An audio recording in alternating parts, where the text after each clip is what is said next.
आप देख रहे हैं देश का पॉलिटिकल शो, समय 12 से 2। ममता बनर्जी ने अब से कुछ देर पहले ऐलान कर दिया है इंडिया गठबंधन से अलग अकेले लोकसभा चुनाव टीएमसी लड़ेगी और इसी को लेकर कांग्रेस पार्टी की पहली प्रतिक्रिया सामने आई है।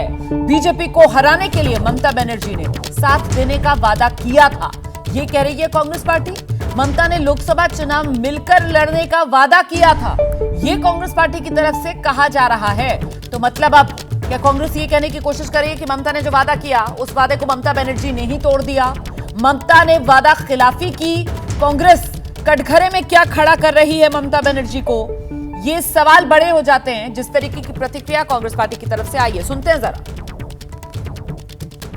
हम ममता जी के बिना इंडिया गठबंधन की कल्पना नहीं कर सकते और हम उम्मीद करते हैं कि जो कल ममता जी ने कहा कि बीजेपी को हराना हमारा कर्तव्य है, हमारी प्रायोरिटी है, हमारी प्राथमिकता है, उसी भावना के साथ हम पश्चिम बंगाल में प्रवेश कर रहे हैं। और हमें पूरा उम्मीद है कि जो बातचीत चल रही है वो कुछ ना कुछ एक मंजिल का रास्ता निकाला जाएगा और इंडिया गठबंधन भी पश्चिम बंगाल में इंडिया गठबंधन के रूप में चुनाव लड़ेंगे और सभी पार्टियों का सहयोग होगा उसमें।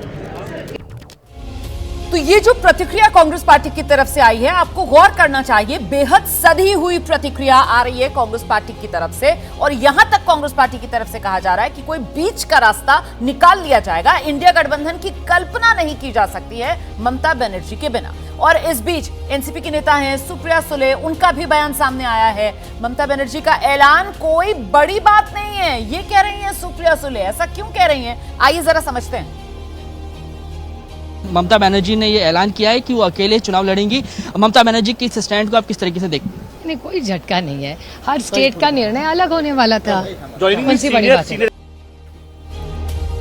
तो सुप्रिया सुले जो है वो इसको इंडिया गठबंधन के लिए झटका नहीं मान रही है। वो ये कह रही है कि साहब अलग अलग राज्यों के अंदर अलग अलग मामला हो सकता है, लेकिन कांग्रेस की तरफ से जो प्रतिक्रिया आई है, मुझे लगता है विजय जी के पास पहले चलते हैं। जिस बात का जिक्र विजय सर आप कर रहे थे कि साहब फाइनल कुछ नहीं हो सकता, पॉसिबिलिटीज खुली रहती हैं पॉलिटिक्स में, वही पॉसिबिलिटीज खोलने की कोशिश कांग्रेस पार्टी की तरफ से। बिल्कुल, मैं इसीलिए कह रहा हूँ कि कोई भी चीज़ अंतिम वाक्य के तौर पर या अंतिम निर्णय के तौर पर नहीं देखना चाहिए और पॉलिटिक्स को हमेशा ही गेम ऑफ पॉसिबिलिटीज़ के तौर पर देखना चाहिए।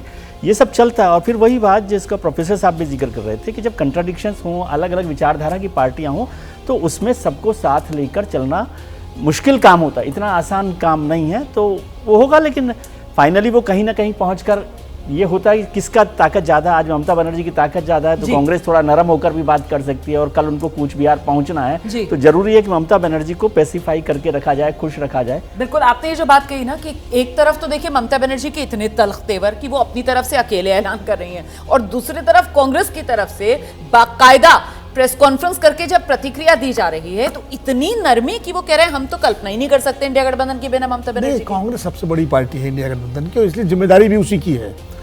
और कांग्रेस का जो बयान आया है निश्चित रूप से डैमेज कंट्रोल है और मुझे लगता है कांग्रेस के शीर्ष नेतृत्व में तो सोनिया गांधी, राहुल गांधी ममता बनर्जी से बात करेंगे और जैसा विजय जी कह रहे हैं कि अंतिम रूप से कुछ नहीं होता है और हो सकता है 2 सीट पर कांग्रेस मान जाए जिसके लिए वो तैयार हो रही थी और लेफ्ट अलग लड़े।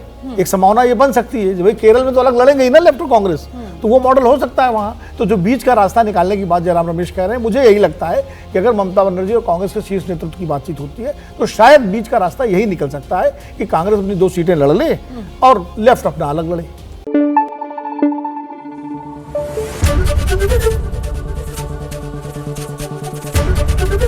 एबीपी न्यूज आपको रखे आगे।